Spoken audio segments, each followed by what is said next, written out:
एक भिखारी सुबह सुबह भीख मांगने निकला।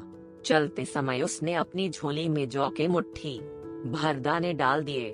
इस अंधविश्वास के कारण कि भिक्षाटन के लिए निकलते समय भिखारी अपनी झोली खाली नहीं रखते। थैली देखकर दूसरों को भी लगता है कि इसे पहले से ही किसी ने कुछ दे रखा है। पूर्णिमा का दिन था। भिखारी सोच रहा था कि आज अगर ईश्वर की कृपा होगी तो मेरी यह झोली शाम से पहले ही भर जाएगी। अचानक सामन एक ही मात्रा से राजपथ पर उसी देश के राजा की सवारी आती हुई दिखाई दी। भिखारी खुश हो गया। उसने सोचा कि राजा के दर्शन और उनसे मिलने वाले दान से आज तो उसकी सारी दरिद्रता दूर हो जाएंगी और उसका जीवन संवर जाएगा। जैसे जैसे राजा की सवारी निकट आती गई, भिखारी की कल्पना और उत्तेजना भी बढ़ती गई।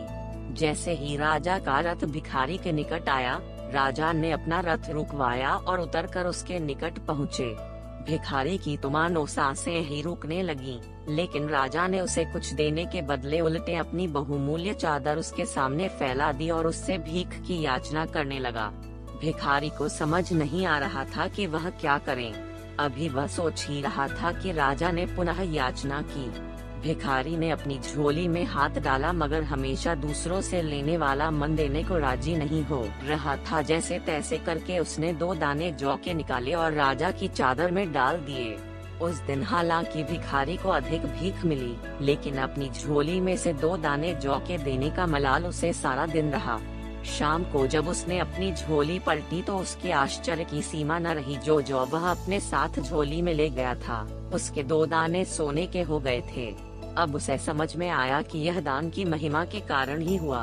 वह पछताया कि काश उस समय उसने राजा को और अधिक जौ दिए होते, लेकिन दे नहीं सका क्योंकि उसकी देने की आदत जो नहीं थी।